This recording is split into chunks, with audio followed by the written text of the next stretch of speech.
तकरीबन 1.5 महीने पहले 2 महीने पहले एक खबर आई थी और इसकी पुष्टि इजराइल ने की थी कि हमास के लड़ाके जिस तरीके से इजराइल पर भारी पड़ रहे हैं गजा के अंदर, उन तक तालिबान की पहुंच हुई है। तालिबानियों ने हथियार मुहैया कराए हैं और उसके बाद से ही लगातार तालिबान की एंट्री की वजह से गजा में इजरायली सैनिकों का बुरा हाल है।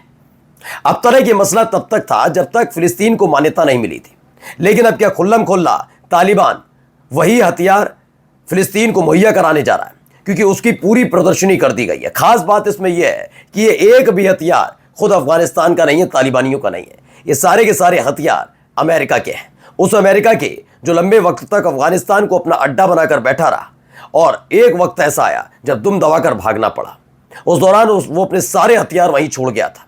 उन्हीं हथियारों के दम पर अब तालिबान ने अमेरिका को चुनौती भी दे डाली है। जिस बरगाम एयरबेस पर लगातार कब्जा करने का दावा ट्रंप कर रहे हैं, उसी एयरबेस पर एक मिलिट्री एक्सरसाइज हुई, तो वहीं हथियारों की प्रदर्शनी कर गजा को लेकर एक बड़ा संदेश भी पहुंचा है। बौखलाए हुए नेतन्याहू ने क्यों 142 देशों को और क्या धमकी दी है वो भी देखिएगा, और आपको दिखाऊंगा कोलंबिया के राष्ट्रपति ने ऐसा क्या कह दिया जिससे ट्रंप भड़क गए। नमस्कार, मैं हूं प्रज्वल गौतम और आप देख रहे हैं टाइम्स एक्सप्रेस। सबसे पहले इन हथियारों का जखीरा देखिए, कितने हथियार है। ये देखिए एक के बाद एक हथियार, कितने सारे हथियारों का यहां पर पूरा का पूरा जखीरा। ऑटोमेटिक है सारी की सारी।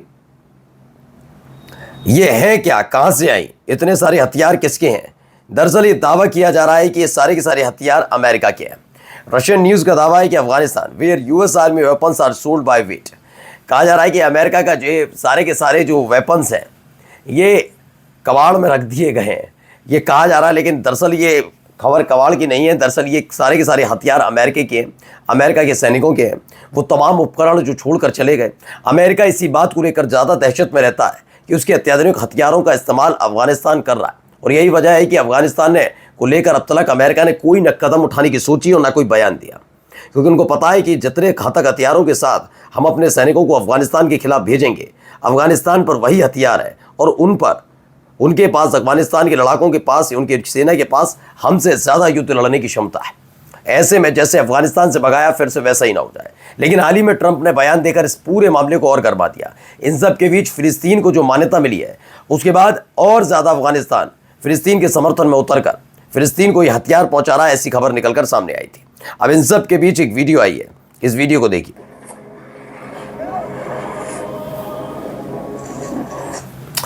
तो ये देखिए एक के बाद एक, पहले आप पूरी वीडियो देख लीजिए।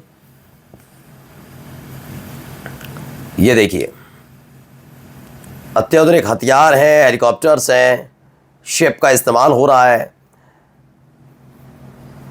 आप अंदाजा लगाइए, बड़ा हंसी उड़ाई जाती थी तालिबानियों की, लेकिन क्या हो रहा है, अफगानिस्तान के लोगों की कैसे हंसी उड़ाई जाती थी। देखिए कितने शानदार तरीके से अपना ये मिलिट्री एक्सरसाइज की जा रही है।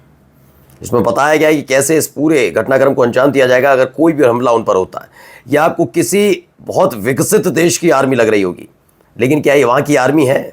अभी आप देखते ही, नाम देखते ही चौंक जाएंगे। ये देखिए पूरी वीडियो इसीलिए मैं आपको दिखाता चल रहा हूँ। अब आपको समझाता हूँ खबर क्या की है। ये वॉरफेयर एनालिसिस ने खबर छापी दिखाई है और बताया है। दरअसल अफगानिस्तान के इस्लामिक अमीरात की रक्षा मंत्रालय ने अपने सैन्य बलों के प्रशिक्षण की नई फुटेज जारी की है, जिसमें अफगानिस्तान की मुक्ति की पहली वर्षगांठ के दौरान बगराम एयरबेस पर आयोजित सैन्य परेड का एक दृश्य भी शामिल है। तो बगराम एयरबेस कौन सा, जिस पर दोबारा कब्जा करने की नीयत लेकर अमेरिका बैठा है। हाल ही में ट्रंप ने इसी को लेकर एक बयान जारी किया था कि वो चाहते हैं किसी भी कीमत पर अफगानिस्तान उन्हें बरगाम एयरबेस का इस्तेमाल करने थे। लेकिन क्या ये इतना संभव है? क्योंकि जो ये हथियार इनके पास जितने आपको ज़्यादातर नज़र आ रहे हैं, ये अमेरिका के ही दिए हुए हथियार है। दिए क्या मतलब, उस समय वो छोड़कर भाग गए थे, उन्हीं का इस्तेमाल किया जा रहा है। कैसे उनका इस्तेमाल किया जाता है, ये तमाम चीज़ें इसमें नज़र आ रही हैं। तो एक खूबसूरत तस्वीर अपने आप में निकल कर आई वहाँ से, और इन सब के बीच मिलिट्री एक्सरसाइज के बीच अमेरिका की धड़कन बढ़ी हुई होगी। अब आइए अगली खबर। האמת של חיילי צה"ל, תביא עם רעייתי לעצרת האו"ם ולוושינגטון. בעצרת האו"ם אני אומר את האמת שלנו, אזרחי ישראל, האמת של חיילי צה"ל, של המדינה שלנו. אני אוקיע את אותם מנהיגים שבמקום להוקיע את הרוצחים, האנסים, שורפי הילדים, רוצים לתת להם מדינה בלב ארץ ישראל. זה לא יקרה. בראש... अब आप सोचिए क्या कह रहे हैं। इजराइल के पीएम नेतन्याहू अपनी पत्नी सारा के साथ वॉशिंगटन जाने से पहले कह के जाते हैं, shame on every leader who recognised a फिलिस्तीनी स्टेट। यानी ये सीधे सीधे अमेरिका से लेकर, अमेरिका माफी चाहूंगा, भारत से लेकर तमाम देशों के लिए इस्तेमाल है। सोचिए नेतन्याहू ने यह बयान कैसे लेवल में दिया है। 142 देशों के लिए कहा गया कि जिन देशों ने 142 देशों ने फिलिस्तीन को मान्यता देने वाला ऐलान किया है, उन देशों को शर्म आनी चाहिए। We will prevent its establishment, हम इसको रोकेंगे। यानी इनका कहना है कि हम फिलिस्तीन की स्थापना को रोकेंगे। यानी 142 देशों से सीधे सीधे पंगा लेने की तैयारी कर रहा है। क्या अमेरिका इस बार इसे बचा पाएगा? ये एक भारी सवाल है। ये नेतन्याहू के आगे भी सवाल है कि क्या वो अपने 142 दुश्मन पालने की कोशिश करेगा। चलिए 142 में से मैं कहता भी हूँ 40, 45, 80 भी मान लो, तो क्या 80 अपने दुश्मन पालने की हिम्मत और हैसियत अमेरिका की भी है?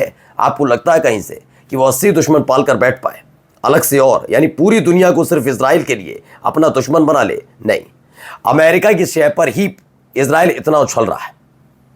इजराइल के पास ये मालूम है कि इजराइल को कि अमेरिका की शय पर उसने कई कायदे कानून तोड़े हैं। ये सिर्फ मैं गजा का जिक्र नहीं कर रहा हूँ, किस तरह से वो न्यूक्लियर वेपन बना रहा है अंदर ही अंदर अमेरिका की शय पर, यह भी सबके सामने आ गया। भी ईरान के स्पाई ने खोल दिया था और अब देखिए आपके सामने ये 142 देशों के को शर्म करने की बात करता है, जिसमें मेरा भारत देश भी शामिल है। तो मैं धिक्कारता हूँ नेतन्याहू को, धिक्कारता हूँ इजराइल को और सारे के सारे इजरायलियों को कि अगर वो मेरे देश के बारे में एक शब्द बोलेंगे तो ऐसों को लताड़ पड़नी चाहिए।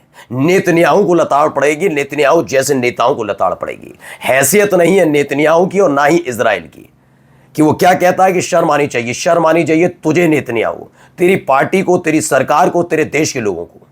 तू पहले बोलने से पहले 10 बार सोच, ठीक है ना?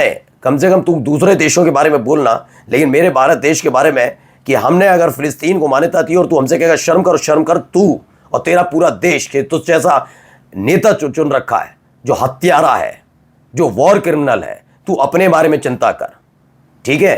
ये भारत देश है, अमेरिका नहीं है।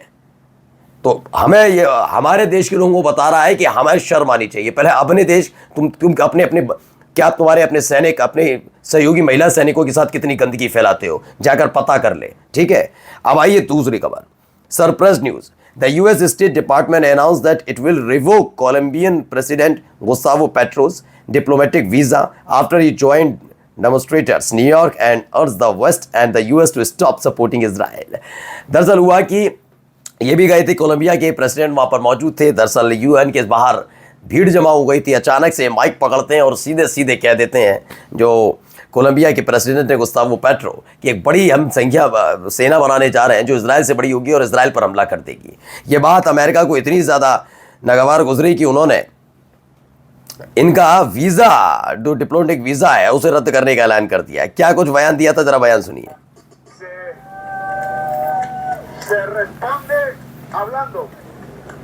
Se responde saliendo a la calle y cada vez más.